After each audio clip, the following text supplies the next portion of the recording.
샘플링에 대한 내용을 설명을 드렸는데, 그 다음은 검사에 대한 내용입니다. 샘플링을 해서 이제 검사를 했을 때 그 검사 형태에 따라서 검사하는 방식, 분류를 하고 그 다음에 검사를 하는 방식에 따라서 검사 방법이 정해지는데요. 자, 일단 검사 형태에 대한 분류를 할 수 있고, 또 검사 공정에 대한 분류도 할 수 있고, 판정 대상에 의한 분류를 할 수 있습니다. 검사 형태에 따른 것은 규준형, 조정형, 선별형, 연속 생산형 이런 식으로 이제 교재에 나오는, 본문에 나오는 내용의 이런 검사 형태를 보시면 되겠고, 자, 공정에 따라서 검사하는 것은 이제 뒤에도 나올 텐데, 이제 생산하는 제조업이라고 가정을 했을 때 공정 따라서 검사를 하면 일단 원료가 들어왔을 때 검사하는 것, 이 원료가 괜찮은지 검사하는 것, 그리고 외부에서 구입한 제품이 멀쩡한지 검사하는 것, 공정 상태에서 잘 되고 있는지 검사하는 것, 또 최종 상태에서 검사하는 것, 출하할 때 검사하는 것, 이런 식으로 생산을 할 때 하는 일련의 과정들 사이사이에 하는 검사를 공정에 의한 검사라고 합니다. 자, 다음 판정 대상에 대한 분류는 이 대상이 전수검사를 하는 대상인지, 아니면 샘플링을 하는 검사인지, 샘플링도 여러 가지가 있죠. 그런 검사인지, 검사가 없는지, 이런 식으로 이제 하는데, 자, 검사하는 형태에 따른 분류가 아닌 것을 골라보면 관리 샘플링 검사, 샘플링을 해서 그 안에 어떤 방식으로 검사를 하는지, 자, 샘플링 검사는 판정 대상에 대한 분류가 될 수 있고, 샘플링을 안 하는, 전체 다 검사하는 것을 전수검사라고 하죠. 그래서 판정해야 되는 대상이 전체인지 일부인지에 따라서 판정 대상을 이렇게 나눌 수 있겠습니다. 그러면 출하검사는 어떤 검사에 해당하냐면 공정에 의한 검사가 되겠습니다. 답은 4번입니다. 자, 57번 로트로부터 시료를 샘플링해서 조사하고 결과를 로트의 관점 기준과 대조해서 로트의 합격, 불합격을 판정하는 것. 자, 어떤 로트는 이제 한 판이라고 생각하시면 되는데요. 한 판에서 일부분만 조사를 하는 건데, 이 부분에서 10개를 뽑았는데 10개 중에 1개가 불량이 나왔다. 그러면 이 전체가 합격이 될 수 있고, 10개를 뽑았는데 이 중에서 5개가 불량이 나왔다. 그러면 이 자체를 불합격 처리하는 것. 전체를 검사하는 게 아니라 일부분만 검사를 했죠. 이런 검사를 우리는 샘플링 검사라고 합니다. 자, 문제가 어려워 보이기는 하는데 샘플링이라는 말이 나오고 답이 샘플링이죠. 이런 식으로 간단하게 보이는 문제도 있습니다.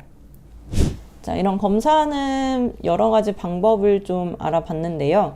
이 검사를 하고 난 다음에 이 특성들이 어떻게 되는지 그래프를 나타낸 것입니다. 자, 이것을 OC 곡선이라고 약자로 부르는데, 전체적인 이름은 검사 특성 곡선입니다. 자, 검사를 했을 때 이러한 경향을 나타낸다라고 이제 그래프로 그려 놓은 건데요. 자, 이것은 로트의 이 세로축은 합격 확률입니다. 합격 확률이고, 이 가로축은 불량률이에요. 불량률.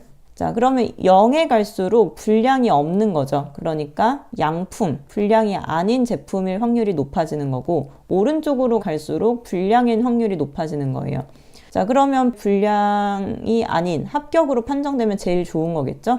근데 불량이 아닌 양품에 가까운데 합격이 못 될 확률도 여기 이 그래프 곡선의 위쪽으로 존재를 합니다.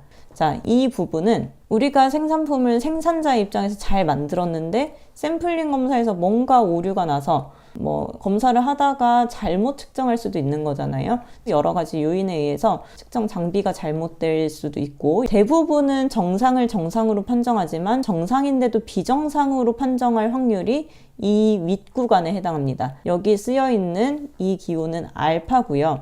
자, 양품을 불량으로 판정한다는 게 알파의 뜻입니다. 자, 그래서 이렇게 양품을 불량으로 판정을 했을 경우에는 이것은 누구한테 손해가 되냐면 생산자, 소비자 중에 생산자에게 손해가 됩니다. 그래서 자, 생산자가 위험을 가지게 되는 그런 상황이 되겠죠. 나는 잘 만들었는데 검사를 했을 때 그게 잘못된 걸로 판정이 되는 거니까요. 자, 그 다음에 이 아래쪽에 베타라고 되어 있는 부분입니다. 이쪽은 이제 분량 잘못된 거예요. 잘못된 것인데 0.2% 미만의 확률로 어쩌다가 불량인데 불량인 거를 감지하지 못하고 이제 양품으로 판정이 되는 경우가 있어요. 희소한 경우기는 하지만 불량을 양품으로 판정을 하는 경우입니다. 그러면 이건 누구한테 손해가 되겠어요? 생산자는 뭐 불량인데 이제 합격으로 판정돼서 나가서 팔아가지고 돈을 벌 수 있으면 좋겠죠. 근데 누구는 손해냐면 소비자는 손해가 됩니다. 소비자가 위험해지는 구간이 베타에 해당합니다. 그래서 이 통계에서는 알파를 1종 과오라고 하고요. 그리고 베타를 2종 과오라고 합니다. 첫 번째는 이제 양품인데 불량으로 판정하는 것이고, 베타는 이제 불량을 양품으로 판정하는 것인데, 자, 그러면 이 특성 곡선에서 이제 맞는 내용을 찾아보도록 하겠습니다. 알파는 누가 위험한 거죠? 소비자한테는 위험하지 않아요. 잘 된 제품이 불량으로 판정된 거니까 생산자가 위험한 상황입니다. 그리고 세로축에 올라가면 올라갈수록 합격할 확률이고, 그 가로축은 불량률을 뜻하는 것이라서 로트가 합격할 확률인 2번은 맞는 얘기고, 베타는 생산자가 아니라 소비자가 위험한 거겠죠. 자, 그러면 여기 NC 요게 있는데, 이 대문자 N은 1000개가 있고, 그 안에 1000개가 있고, 소문자 N은 30개를 뽑아서 검사를 했을 때 3개의 부적합이 나왔다는 뜻입니다. 자, 그래서 30개를 검사했는데 3개가 부적합이에요. 그러면 0.1의 부적합률을 가지게 되는 거죠. 0.03이 아니라 0.1이라서 4번도 틀린 말이 되겠습니다. 자, 그래서 답은 2번이 되겠고, 이 OC 곡선에 대한 그림을 보고 이제 문제를 푸는 것들이 꽤 자주 나오니까 이 곡선의 알파, 베타가 어떤 의미를 가지는지 이것은 무작정 외우기보다는 그런 경향이나 이해하는 데 조금 더 초점을 두시는 게 좋을 것 같습니다. 자, 이런 식으로 출제될 수도 있기 때문인데요. 이렇게 OC 곡선을 두고 이렇게 검사하는 방식을 개수 규준형 샘플링 검사라고 합니다. 그래서 생산자가 불리한 경우와 소비자가 불리한 경우를 고려를 해서 웬만하면 이 안쪽에서 그 양품과 불량을 이렇게 구분할 수 있게끔 하는 방식이 개수 규준형 샘플링 검사인데요. 좋은 로트를 합격시키는 확률, 그러니까 여기가 알파라고 했고 아래쪽이 베타라고 했죠. 알파는 좋은 제품이 불합격할 확률이고요. 그렇지 않은 경우, 알파에 해당하지 않는 경우, 반대되는 경우는 언제일까요? 어떤 상황이냐면 좋은 제품이 합격하는 경우입니다. 자, 그러면 베타는 어떤 의미였냐면 좋지 않은 불량 제품이 합격하는 경우고, 불량 제품이 합격하는 경우의 반대말은 불량 제품이 불합격하는 경우입니다. 자, 그렇기 때문에 이 좋은 제품이 불합격하는 경우가 알파라면 그 반대되는 확률은 1-알파예요. 좋은 제품이 불합격할 확률이 5%라면 좋은 제품이 합격할 확률은 이것의 반대로 95%이기 때문입니다. 그래서 알파의 반대는 1-알파라고 표현을 한 거고요. 자, 다음 베타에서 불량이 합격할 확률이 1%다. 그러면 불량이 불합격할 확률, 불량을 불합격으로 제대로 판정할 확률은 99%라고 보시면 됩니다. 이것을 기호로 나타내면 1-베타가 되겠죠. 자, 그래서 좋은 로트를 합격시킬 수 있는 확률은 1-알파로 표현할 수 있겠습니다.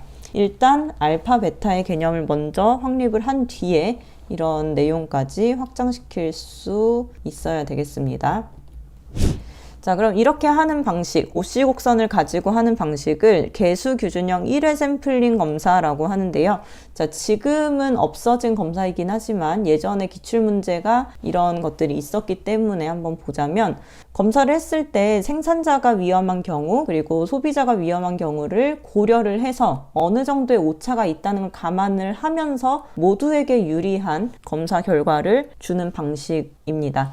자, 그래서 제출된 로트에 사전 정보가 없어도 이 그래프를 가지고 어느 정도의 가능성, 잘못 판정될 가능성을 보고 샘플링 검사를 하는 거기 때문에 맞는 말이고요. 생산자 측, 구매자 측이 모두 요구하는 품질 보호를 동시에 만족시킬 수 있습니다. 생산자는 이 구간에서 이제 분리할 수 있고 소비자는 이 구간에서 분리할 수 있기 때문에 이 중간에서 판정될 수 있도록 노력하는 방식이고요. 그리고 1회 샘플링이죠.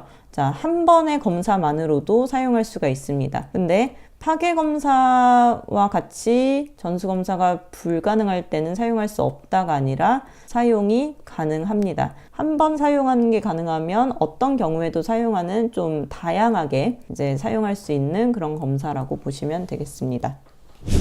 아까 나왔던 이제 검사의 종류와 관련된 문제죠. 검사 공정에 대해서 우리가 생산을 할 때 원료가 들어오면서 만들어지고 공정을 통해서 만들어지고 출하될 때까지 그 공정에 따라서 하는 검사가 아닌 것. 자, 수익 검사는 원료가 들어왔을 때 하는 검사고요. 출하는 제품이 완성됐을 때 나가기 전에, 그리고 공정 검사는 제품 제작 과정에서 중간중간 하는 검사니까 1, 2, 4번은 검사 공정에 대한 분류입니다. 출정 검사는 장소에 관련된 문제이기 때문에 3번은 검사 공정과 관련이 없다고 볼 수 있겠습니다.